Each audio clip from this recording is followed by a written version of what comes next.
Good morning students. నిన్న మనం క్లాస్లో విటమిన్ ఏ స్ట్రక్చర్ సింథసిస్ చూసాం కదా. ఇప్పుడు నెక్స్ట్ విటమిన్ ఏంటి అంటే విటమిన్ B1. విటమిన్ B1ని థైమిన్ అంటారు. దాని scientific name thymine. Vitamin B1 అనేది రైస్ పాలిష్లో, ఎగ్లో, మిల్క్లో, ఈస్ట్లో ఎక్కువగా ఉంటుంది. విటమిన్ B1ని ఎలా ఎక్స్ట్రాక్ట్ చేస్తారంటే ఈ పైన చెప్పిన ఈ సబ్స్టెన్సెస్ ఏవైనా కూడా రైస్ పాలిష్ కానీ, ఎగ్ కానీ, మిల్క్ కానీ, ఈస్ట్ కానీ దానిని ఎసిడిఫైడ్ వాటర్తో pH 4.5 ఉన్న ఎసిడిఫైడ్ వాటర్తో మిక్స్ చేసి ఆ సొల్యూషన్ నుంచి B1ని ఎక్స్ట్రాక్షన్ చేస్తారనమాట. ఫుల్లర్స్ ఎర్త్ని ఆ సొల్యూషన్లో వేస్తే ఫుల్లర్స్ ఎర్త్ ఆ విటమిన్ B1ని అబ్జార్బ్ చేసుకుంటుంది. ఆ విధంగా ఎక్స్ట్రాక్షన్ చేస్తారు. Next deficiency. ఇక్కడ ఎఫిషియన్సీ అని పడింది, డి రాసుకోలేదు చూడండి. ఇక్కడ డెఫిషియన్సీ డిసీజెస్ ఏంటి అంటే విటమిన్ B1 డెఫిషియన్సీ వస్తే కనుక బెరిబెరీ డిసీజ్ వస్తుంది. బెరిబెరీ అంటే పెదాల పక్కన పగిలిపోయినట్టు వస్తుంది కదా, దాన్ని బెరిబెరీ డిసీజ్ అంటారు. విటమిన్ B1 డెఫిషియన్సీ వస్తే బెరిబెరీ డిసీజ్ వస్తుంది. విటమిన్ B1 అనేది జనరల్గా ఏ ఫామ్లో ఎగ్జిస్ట్ అవుతుందంటే క్లోరైడు, హైడ్రోక్లోరైడు లేకపోతే క్లోరైడ్ డెరివేటివ్గా ఎగ్జిస్ట్ అవుతుంది. అందుకని దీన్ని థైమిన్ హైడ్రోక్లోరైడ్ లేదా థైమిన్ క్లోరైడ్ అని పిలుస్తారనమాట. థైమిన్ క్లోరైడ్, హైడ్రోక్లోరైడ్ స్ట్రక్చర్ని ఫస్ట్ విలియం అనే ఆయన అతనికి సహాయకులతో కోవర్కర్స్తో 1934లో ప్రపోజ్ చేయడం జరిగింది. ఆయన ప్రపోజ్ చేసిన పాయింట్స్ ఏంటి అంటే molecular formula of thymine is C12H18N4SOCl2.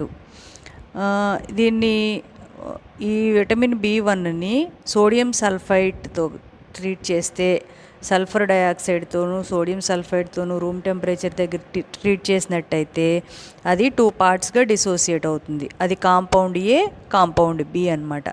ఇది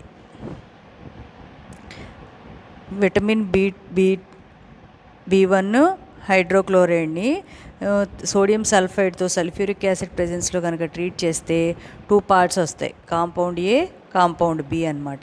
ఈ కాంపౌండ్ ఏ, కాంపౌండ్ బి స్ట్రక్చర్స్ని బట్టి విటమిన్ B1 యొక్క స్ట్రక్చర్ని రాబట్టచ్చు. కాబట్టి first structure of compound A. Compound A యొక్క మాలిక్యులర్ ఫార్ములా C6H9NOS. ఈ కాంపౌండ్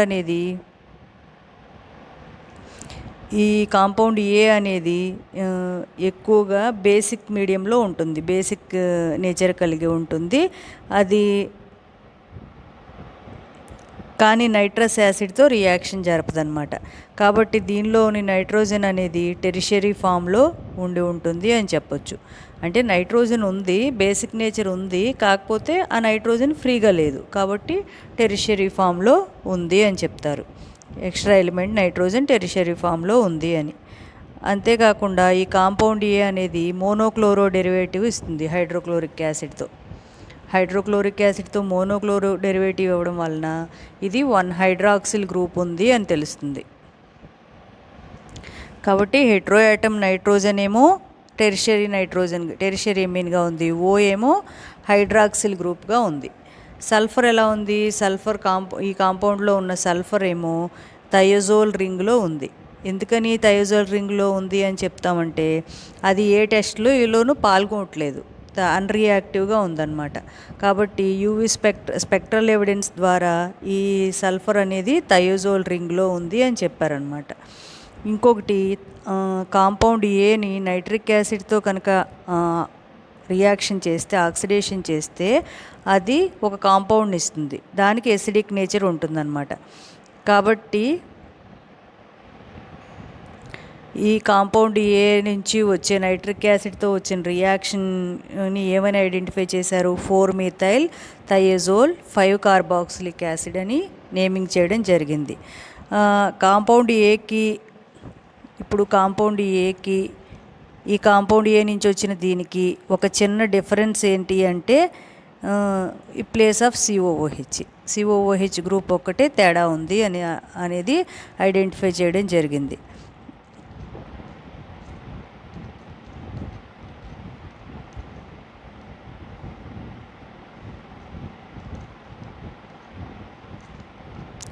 ఈ కాంపౌండ్ ఏకి దీనికి డిఫరెన్స్ ఏంటి అంటే C2H5O, అది COOH ప్లేస్లో ఉంటుంది అని. కాబట్టి ఈ కాంపౌండ్ ఏ యొక్క స్ట్రక్చర్ని ఇంకా కొన్ని రియాక్షన్స్ని బేస్ చేసుకుని 2 స్ట్రక్చర్స్ని అస్యూమ్ చేసుకున్నారు. అవి ఏంటి అంటే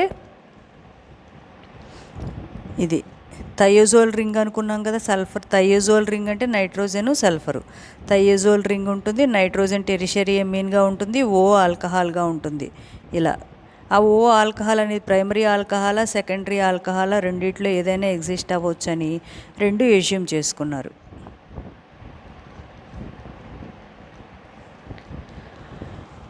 కానీ కాంపౌండ్ ఏ అనేది ఆప్టికల్లీ యాక్టివ్ అనమాట. అంటే ఇది ఐడోఫామ్ రియాక్షన్ని ఇవ్వలేదు. కాబట్టి CH3 ఇక్కడ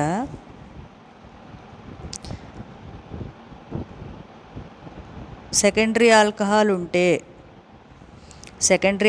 ఉంటే దాని నుంచి కీటోన్ వచ్చి ఐడోఫామ్ రియాక్షన్ రావాలి. CH3CO వస్తుంది కదా, అందుకని అలా రాలేదు.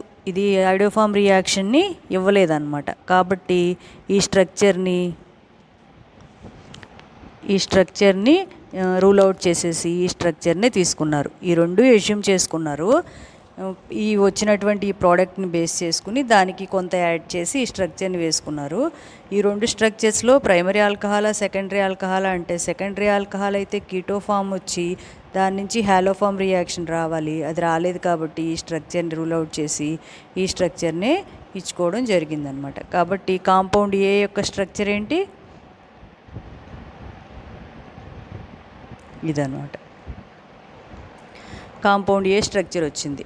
నెక్స్ట్ కాంపౌండ్ బి యొక్క స్ట్రక్చర్ ఏంటి అంటే molecular formula of compound B was identified as C6H9N3O3S.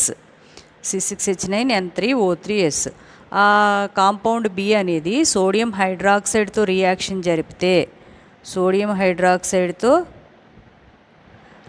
జరిపితే మనకి సోడియం సల్ఫేట్ని ఫామ్ చేసింది. అంతేకాకుండా వాటర్తో హీట్ చేసినప్పుడు కూడా సల్ఫ్యూరిక్ యాసిడ్ని ఇచ్చింది. ఆ పైన చెప్పిన 2 రియాక్షన్స్ని బేస్ చేసుకుని సల్ఫ్యూరిక్ యాసిడ్ రావాలి అంటే సల్ఫేట్ రావాలంటే సల్ఫ్యూరిక్ యాసిడ్ ఉండాలి.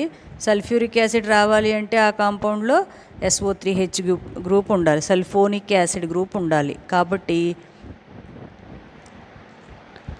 కాంపౌండ్ బిలో ఇంకొకటి కాంపౌండ్ బిని HClతో 150 డిగ్రీ సెంటీగ్రేడ్ దాకా హీట్ చేస్తే కాంపౌండ్ సి అని వచ్చింది. అంటే ఇందాక కాంపౌండ్ ఏ నుంచి ఇంకో కొత్త కాంపౌండ్ వచ్చింది, దాని స్ట్రక్చర్ని బేస్ చేసుకుని ఏని డిరైవ్ చేశారు కదా, అలాగే కాంపౌండ్ బిని అక్కడ HNO2తో నైట్రిక్ యాసిడ్తో ట్రీట్ చేస్తే ఒక ప్రోడక్ట్ వస్తే దాన్ని బేస్ చేసుకుని ఏ స్ట్రక్చర్ని డిరైవ్ చేసాం. అలాగే ఇక్కడ కాంపౌండ్ బిని HClతో 150 డిగ్రీస్ దగ్గర హీట్ చేస్తే అది కాంపౌండ్ సి అని వచ్చిందనమాట, అమోనియా మాలిక్యూల్తో పాటు. ఆ కాంపౌండ్ సి యొక్క మాలిక్యులర్ ఫార్ములా ఏంటంటే C6H8N2O4S. C6H8N2O4S అనమాట. కాబట్టి ఆ కాంపౌండ్ సి యొక్క స్ట్రక్చర్ని ఆల్రెడీ డిరైవ్ చేశారు, దాని స్ట్రక్చర్ని బేస్ చేసుకుని. అంతేకాకుండా కాంపౌండ్ బి అనేది సోడియం మెటలిన్ లిక్విడ్ అమోనియాతో ట్రీట్ చేస్తే 4-amino-2,5-dimethyl పిరిమిడిన్ ఇచ్చింది. కాంపౌండ్ బి అనేది సోడియము ఇన్ లిక్విడ్ అమోనియాతో ట్రీట్ చేస్తే ఇది వచ్చిందనమాట. ఇక్కడ కాంపౌండ్ సి వచ్చింది, దాని మాలిక్యులర్ ఫార్ములా తెలిసింది కానీ స్ట్రక్చర్ క్లారిటీ లేదని నెక్స్ట్ ఇంకో రియాక్షన్ చేశారు. కాంపౌండ్ బి సోడియం మెటలిన్ లిక్విడ్ అమోనియాతో ట్రీట్ చేస్తే మనకి 4-amino-2,5-dimethyl పిరిమిడిన్ వచ్చింది. ఈ 4-amino-2,5-dimethyl పిరిమిడిన్ నుంచి కాంపౌండ్ బి యొక్క స్ట్రక్చర్ని ఈ విధంగా వేశారనమాట. పిరిమిడిన్ రింగ్ వేసుకుని 4-amino-3-methyl స్ట్రక్చర్ని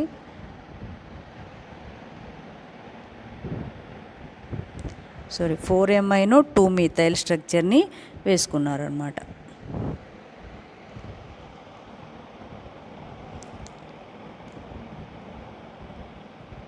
ఇది కాంపౌండ్ బి యొక్క స్ట్రక్చర్.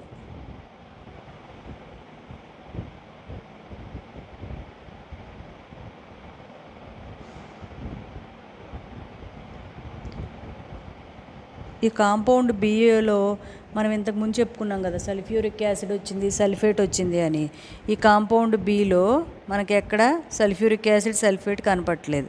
కాబట్టి దాని సల్ఫోనిక్ యాసిడ్ అవి రావాలంటే సల్ఫోనిక్ యాసిడ్ ఉండాలి, SO3H. అది కాంపౌండ్ బిలో ఎక్కడ ఉంటుంది అనేది తెలుసుకోవడానికి నెక్స్ట్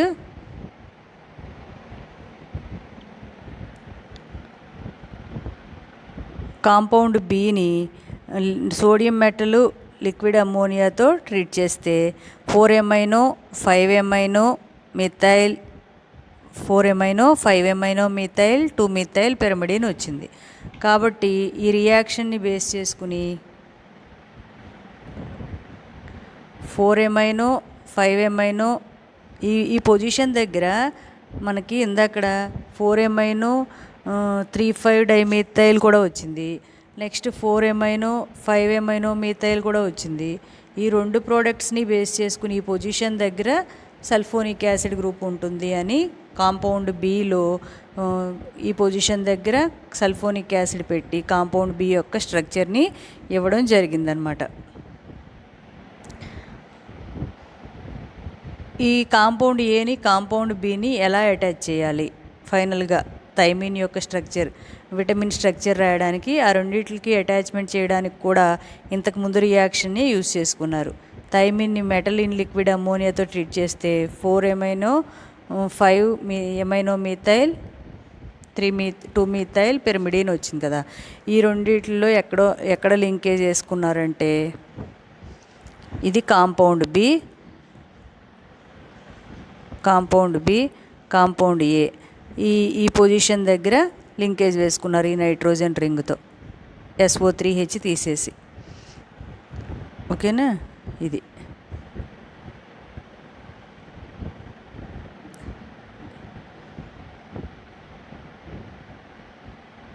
ఎందుకంటే ఈ కాంపౌండ్ బికి సల్ఫోనిక్ యాసిడ్ గ్రూప్ ఎక్కడి నుంచి వచ్చిందంటే సోడియం సల్ఫైడ్తో ట్రీట్ చేస్తే ఆ సోడియం సల్ఫైడ్లోని సల్ఫోనిక్ యాసిడ్ గ్రూప్ వచ్చింది. ఆల్రెడీ థైమిన్ హైడ్రోక్లోరైడ్లో లేదు. థైమిన్ హైడ్రోక్లోరైడ్లో సోడియం సల్ఫైడ్ యాడ్ చేస్తే కాంపౌండ్ బి, కాంపౌండ్ ఏ వచ్చినాయి కదా. కాంపౌండ్ బిలోకి సల్ఫోనిక్ యాసిడ్ వచ్చింది ఎలాగా, ఇక్కడ ఇలా బ్రేక్ అయ్యి ఇక్కడ SO3H యాడ్ అయిందనమాట. అప్పుడు ఇది బి అయింది, ఇది ఏ అయింది. కాబట్టి కాంపౌండ్ బి, కాంపౌండ్ ఏ అనేది వాటి యొక్క స్ట్రక్చర్స్ని వేసుకుని ఆ రెండిట్ల మధ్య లింకేజ్ని ఇక్కడ వేసుకున్నారు. ఇది కరెక్టా కాదా అని సింథసైజ్ చేయడానికి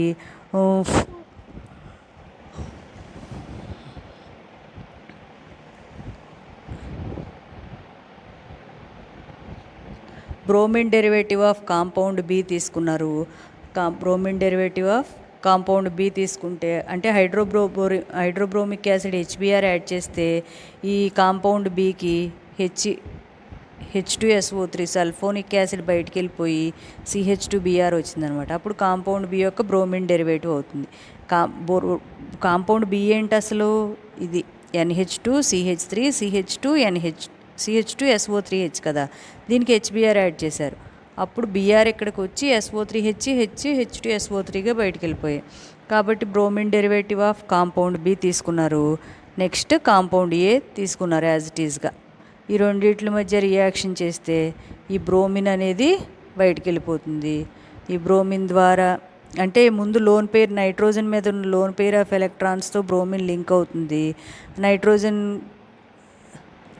సిల్వర్ క్లోరైడ్ మిథనాల్ యాడ్ చేస్తే ఇక్కడ క్లోరైడ్ బ్రోమిన్ ప్లేస్లోకి క్లోరైడ్ వస్తుందన్నమాట.